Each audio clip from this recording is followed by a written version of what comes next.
This is Democracy Now!, democracynow.org, the War and Peace Report.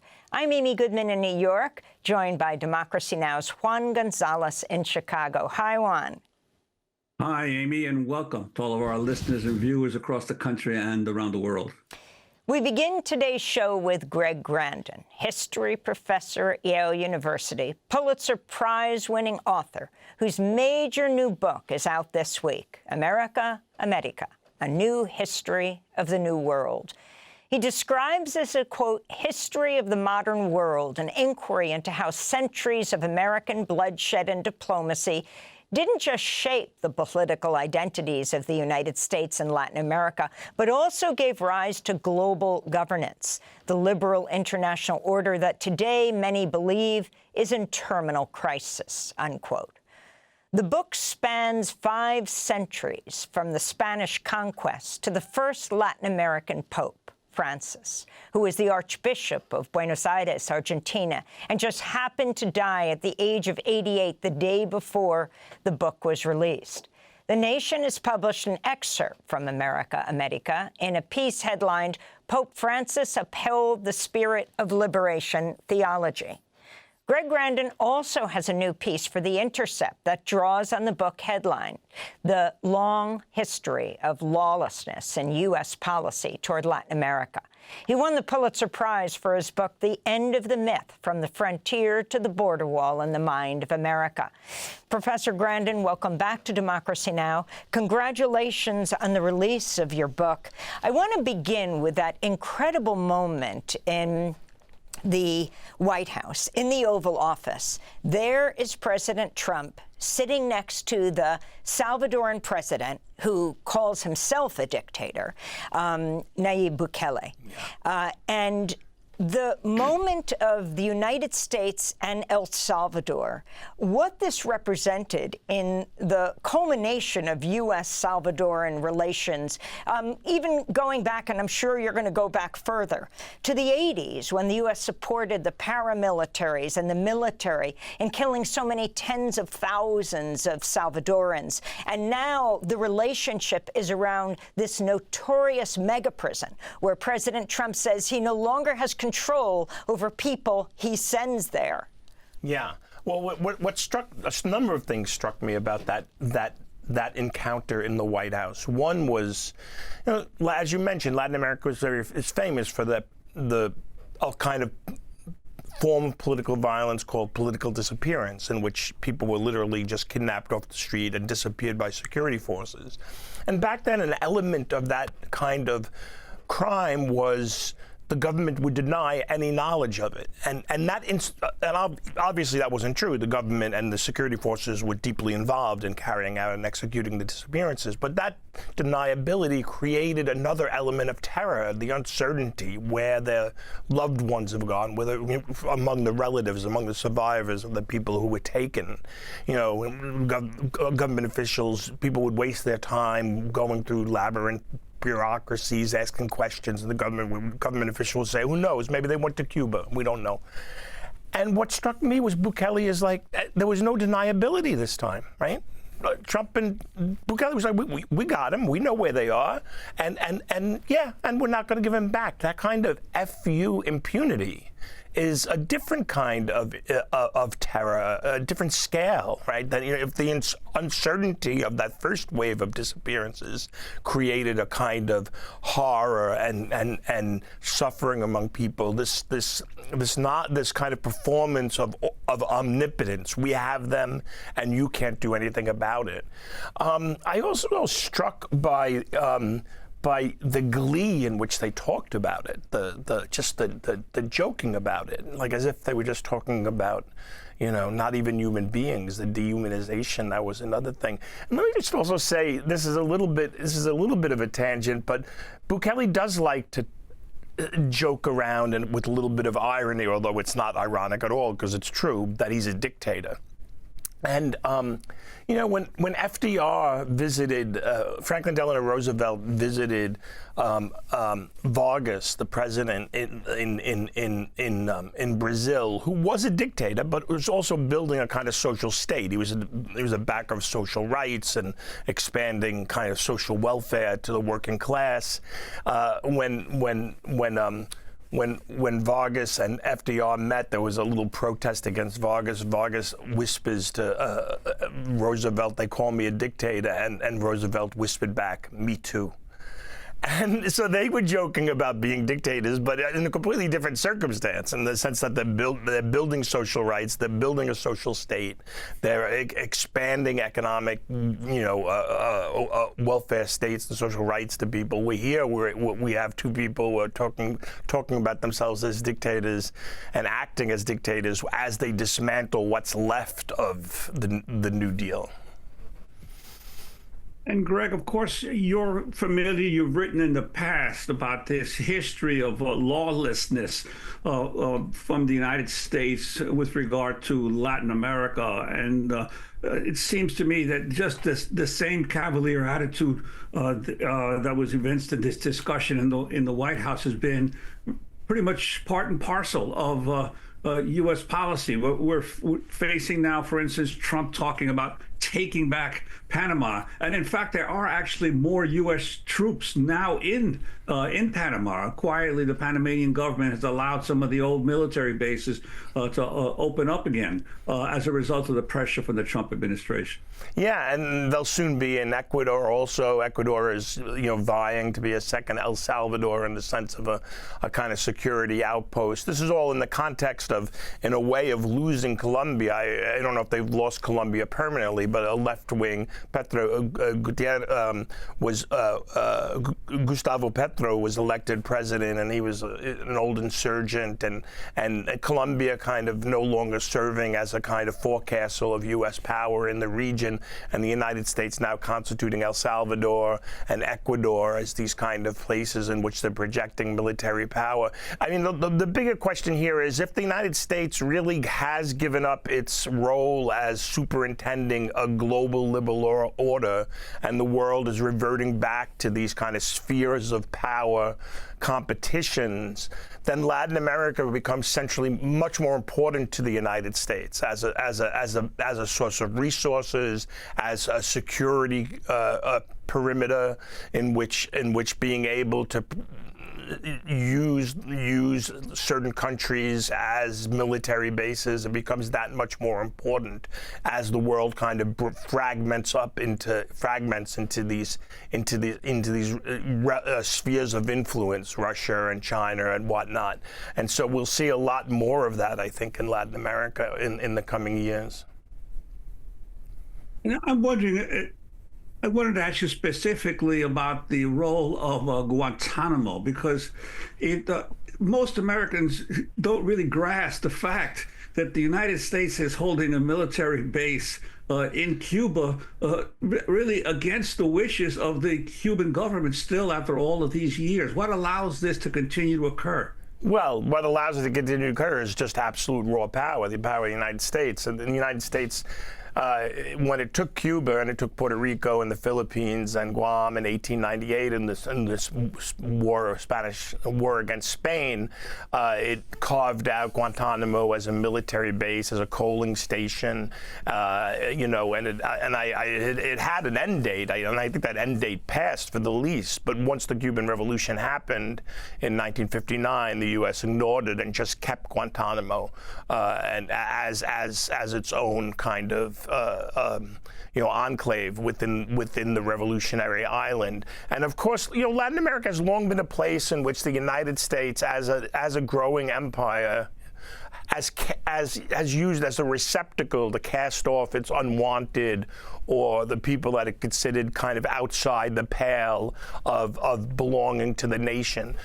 Prior to the Civil War, many people thought that the United States could avert a war over slavery by basically sending all its free people of color to Latin America, to Central America, to Mexico, to Panama, to Haiti, as a way of lessening racial tensions. That of course didn't happen.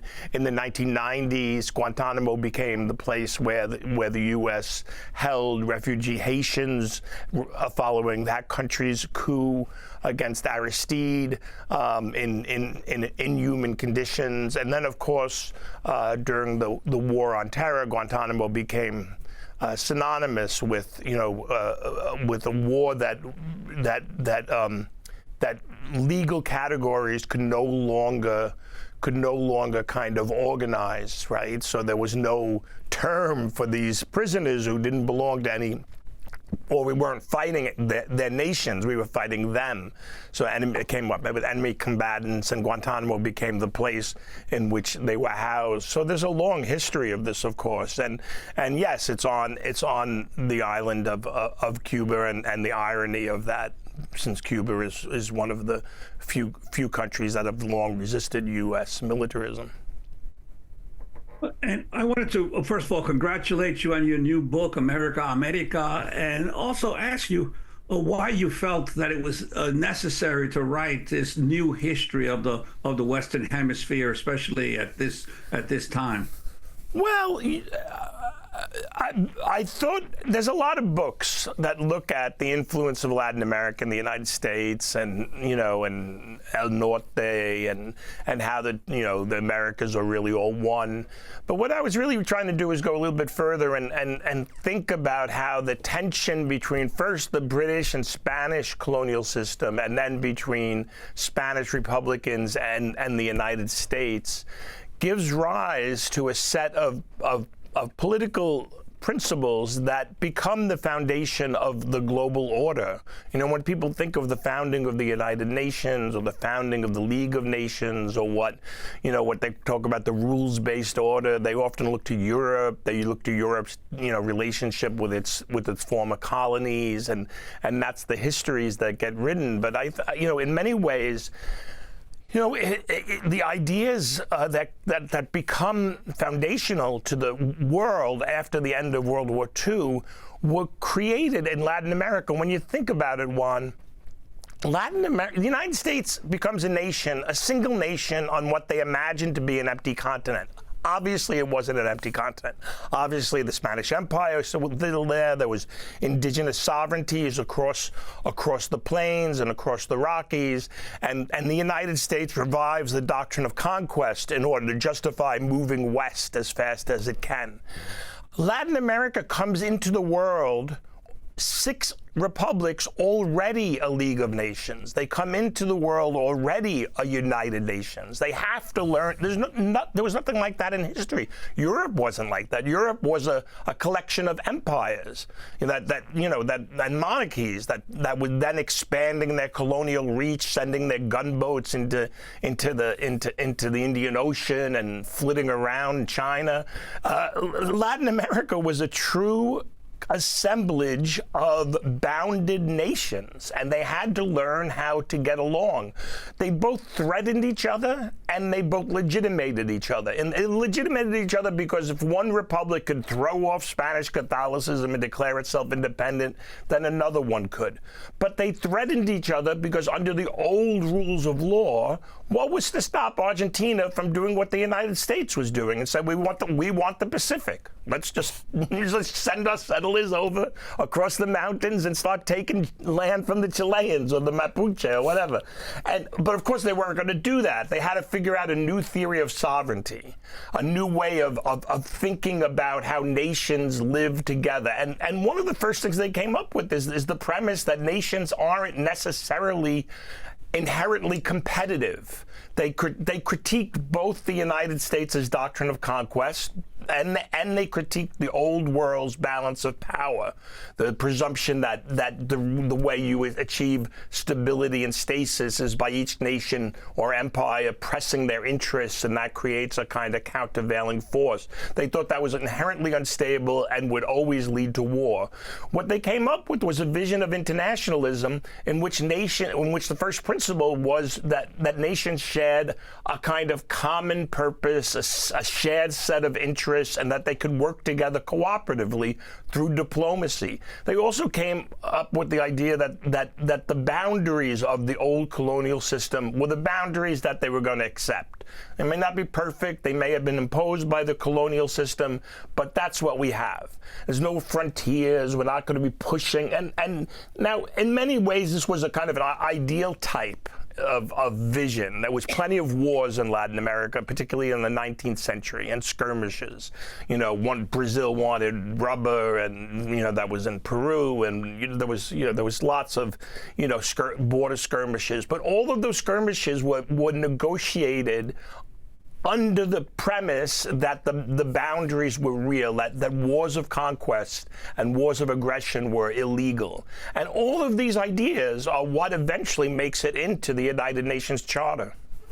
Greg Grandin, I wanted to ask you, follow up on you mentioning Argentina, and also follow up on the Pope. And it goes to a major theme in your book. Democracy Now! Broadcast from Buenos Aires for several days.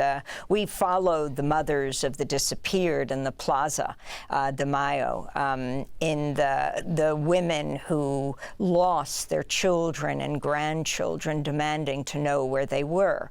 And you follow the position of the Catholic Church throughout Latin America, of extremely conservative force, but also the liberation theology that was so important, and they were counter to each other. Whether we're talking about the church allying with the U.S.-backed regimes in Guatemala and El Salvador. In El Salvador, of course, Archbishop Romero was gunned down March 24th, 1980. Argentina, that is where Pope Francis was from, the first Latin American pope. He was there during the Dirty War from 76 to 83. And I know there's controversy around it's quite murky what happened then and what his role was and his relation to liberation theology at the time. Could you go into this? Well, yeah, I mean, Pope Francis in many ways was a quintessential Latin American. He was born during an era in which social movements, labor unions, and peasant leagues were entering the public sphere, demanding social rights. In his case, he grew up under Peronism. I don't know his position on Perón. I don't know whether his family was Peronist. I have no idea. But he certainly was immersed in that kind of, the bursting into the public sphere of the plebeian. And he was a priest through the Dirty War, as you said, and through all of the turmoil of the 1970s. And there is a murky period, and there's accusations and counter-accusations, and it seems as if most of the forces of the left have whether the question was whether he did enough to protect other Jesuits as the head of the Jesuit order in Argentina against the dictatorship, and particularly two priests. Two Jesuit priests, and one to his dying day believed that Pope Francis gave him up. Named for St. Francis. Yeah, named for St. Francis, and the other priest forgave and said, no, I believe he did all he could to protect us, and as much as he could. He wasn't a liberation theologian. In fact, many thought he was conservative, and there was some talk when he was voted pope that he was picked because he would serve as a counterforce to the political left, which at that time, if you remember, was Chavez and Kirchner in Argentina, and it was a very strong movement in Latin America in the middle of the 2000s, in the first decade of the 2000s, and but history has this way of working, doing the unexpected, and he turned out to be quite a humanist, progressive pope, particularly when placed within the larger perspective of the religious schism between conservative Christianity, which is on the rise, in which there's alliances between conservative Catholics and dominionist evangelicals that want to basically take over the political sphere and seem to be doing a pretty good job of it in this country and elsewhere, and that wing of the Catholic Church that still imagines itself as emancipationist, as liberationist, as egalitarian, and he obviously sided with that wing, with the liberationist wing in his pronouncements, in his very being. His just one of his last acts was calling for a ceasefire in Gaza, which the New York Times didn't bother to mention in its obituary, which is interesting, and which itself Sunday on Easter Day. Yeah, which was amazing. So,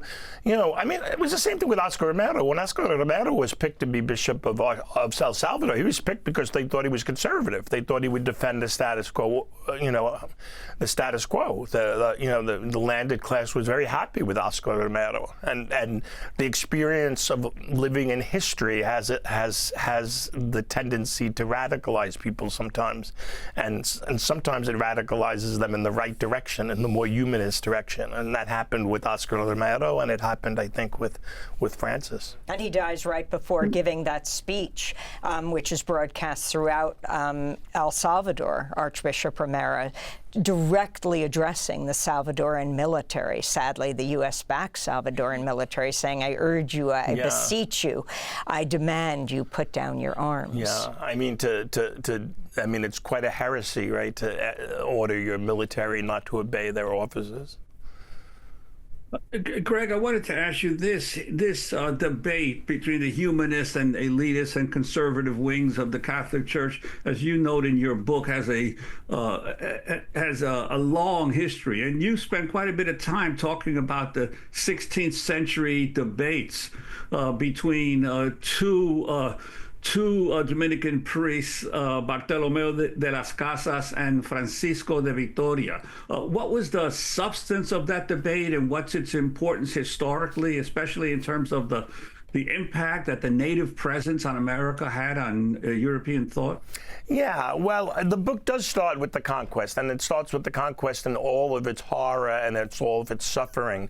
I mean, we're talking, some demographers call it the greatest human mortality event in history. They estimate that there were probably about 90 million people living in the Americas, and within a century, 90% of them were gone. And Spanish Catholicism, when the Spanish Empire arrived and claimed dominion, claimed sovereignty, they knew they were presiding over a populated land. And it sparked a debate among the theologians about how to justify dominion. The reconquest of Iberia, the driving Muslims and Islam off of Iberia was justifiable because, what's that? Spain. Yes, Iberia, Spain. Was justified because they claimed that Spain was Christian before Islam arrived, and therefore what they were doing was just taking back land that had been taken from them. But they couldn't make that argument in the conquest, right? Because Native Americans hadn't known Christ, and therefore they couldn't deny Christ. And so they had to come up with a new justification for why Spain had the right to presume sovereignty over the Americas. And there was a small group of critics, including de las Casas, including Francisco Vitoria.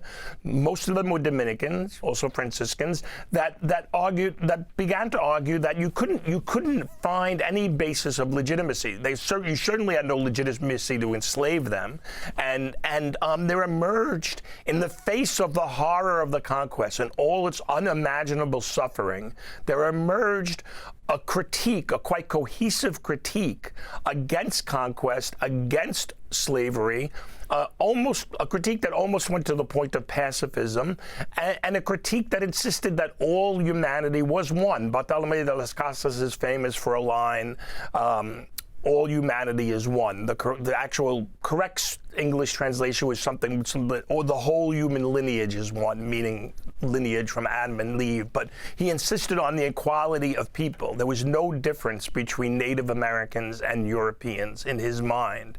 And this is the foundation, I argue, of modern political thought, and particularly his rejection of the doctrine of conquest. And now, why that's important, and I kind of trace that out through the book. And this by no means does it ameliorate any of the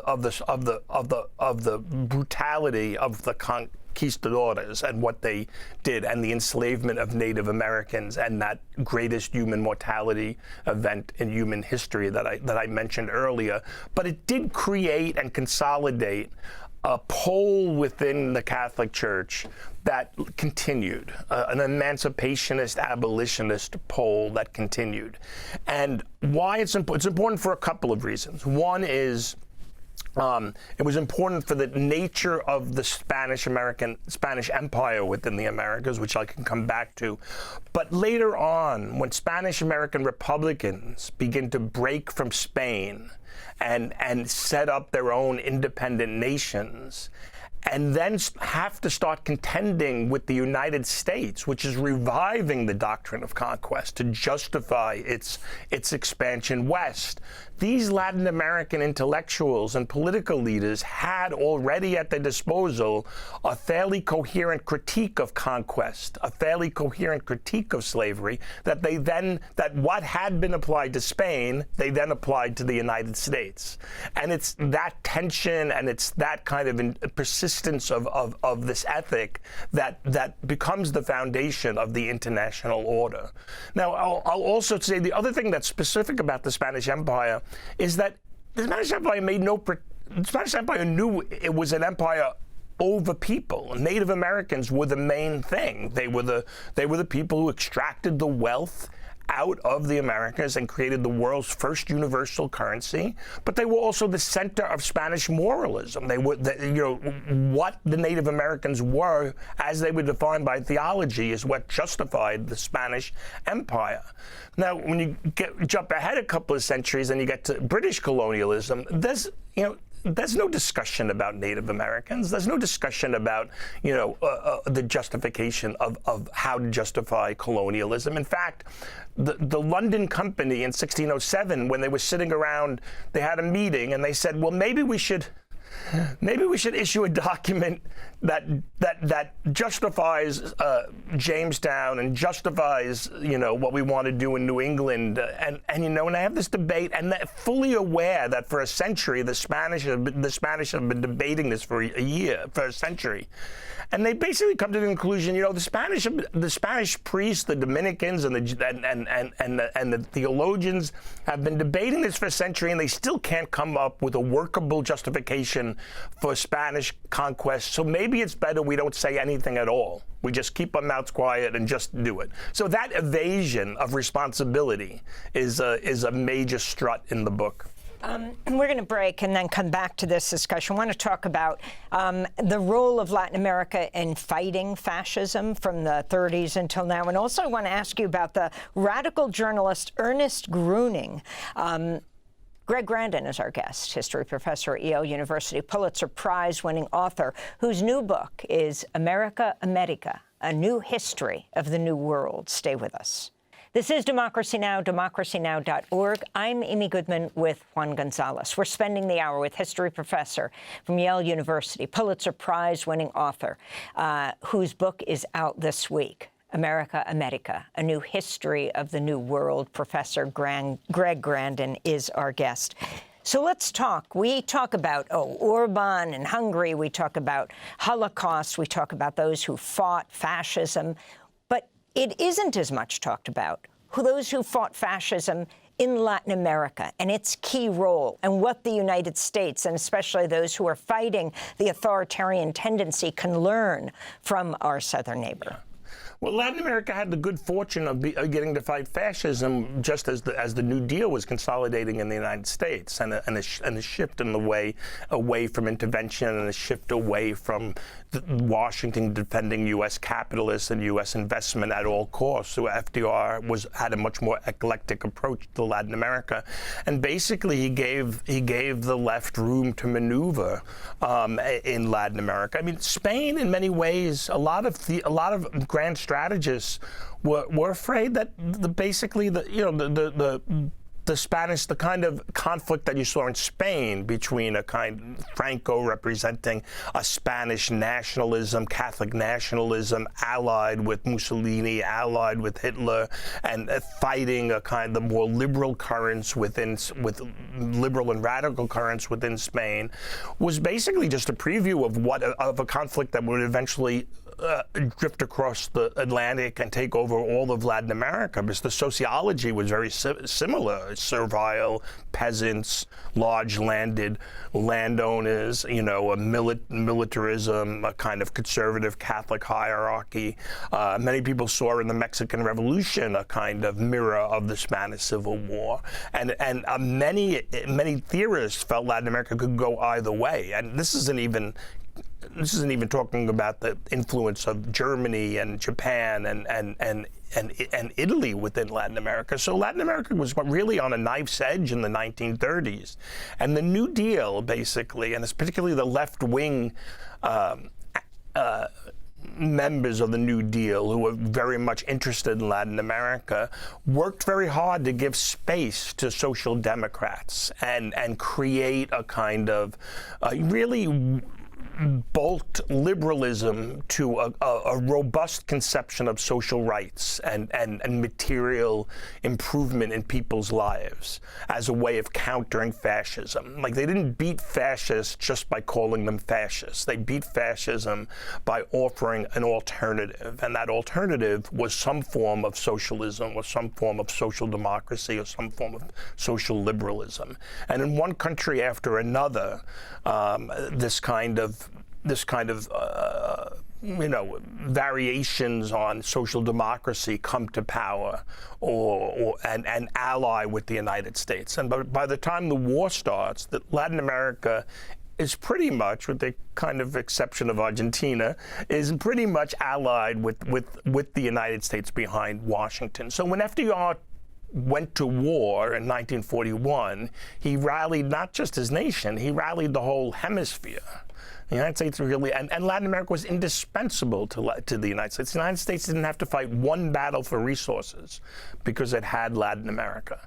And then Brazil, with that bulge that goes into the Atlantic, was a major transport route that Roosevelt called it the Atlantic trampoline, because the planes would land in Natal and then go straight off, then go bounce over to North Africa, and an amazing amount of war material made it to Europe through that route. So Latin America, in many ways, both materially and ideologically, was key to fighting fascism, both as part of the war, but then internally fighting the fascists within their own countries.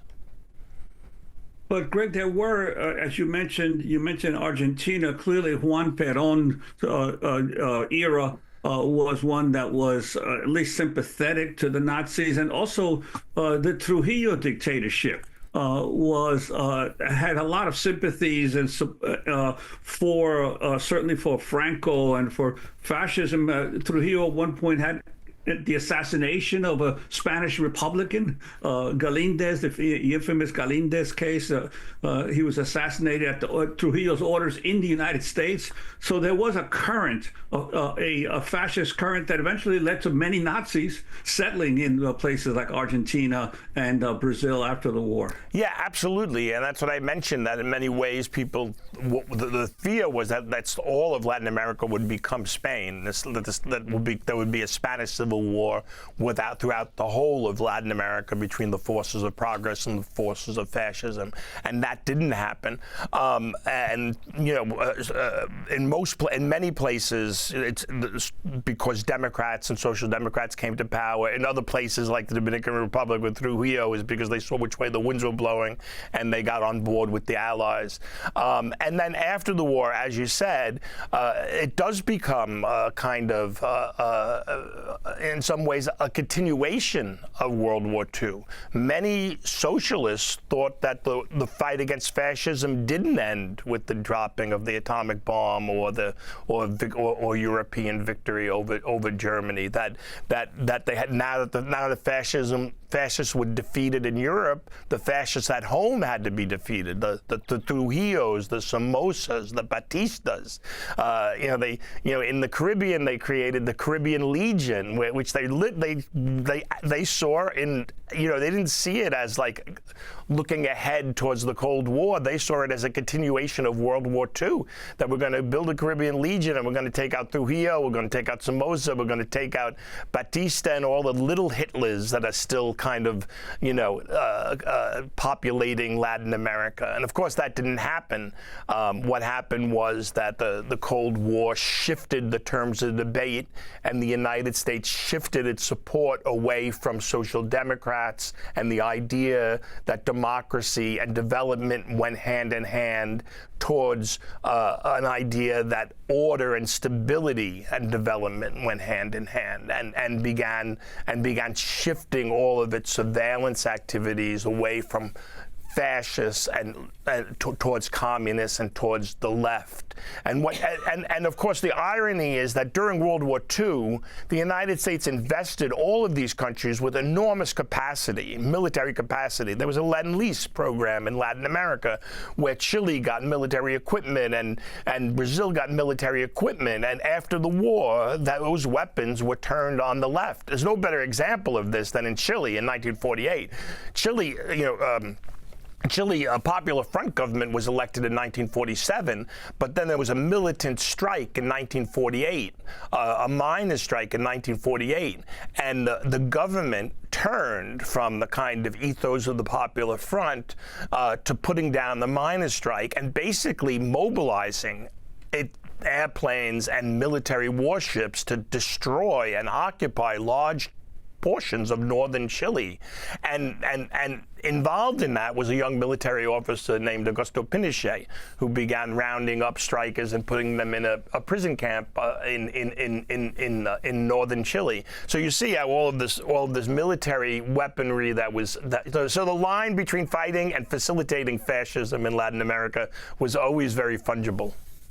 And Greg, we have only a minute or two left, but I wanted to ask you about the Latinization of the United States. There's over 62 million people of Latin American descent living in the United States today. How much is this presence a part of the history that you write about? Well, I don't go in. Well, the book was long enough, so I couldn't go too far into the migration question.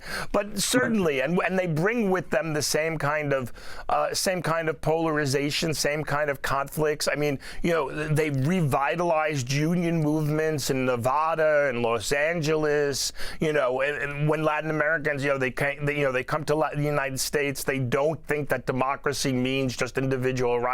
They believe in things like healthcare. They believe in things like public education. But then on the other hand, there's also a group of immigrants that come fleeing countries that they consider have gone too far to the left, and they've created their headquarters in Florida, right? Like what we thought was the waning influence of older generations of right-wing Cubans has been reinvigorated by waves of Hondurans and Venezuelans that imagine themselves fleeing left-wing tyrants, Nicaraguans, and so it's it's contributed to the turning of Florida into this laboratory of Trumpism and headquarters of Mar-a-Lago as a kind of headquarters of a Pan-American Trumpism, Pan-hemispheric Trumpism.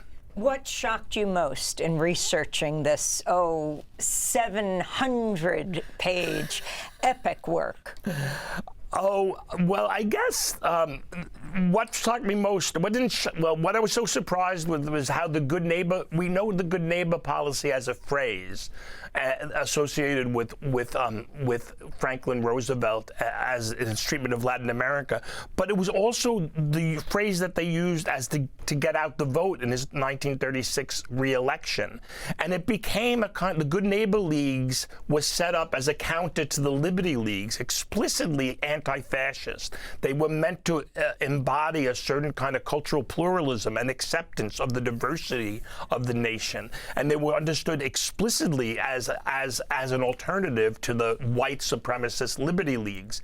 And they basically delivered the vote to Roosevelt. He won 20 million votes. He won more votes than any other human being in history up until that point, and he did so running on a policy of social democracy. Greg Grandin, our guest for the hour, history professor at Yale University, Pulitzer Prize-winning author. His new book, América, A New History of the New World. I'm Amy Goodman with Juan Gonzalez for another edition of Democracy Now!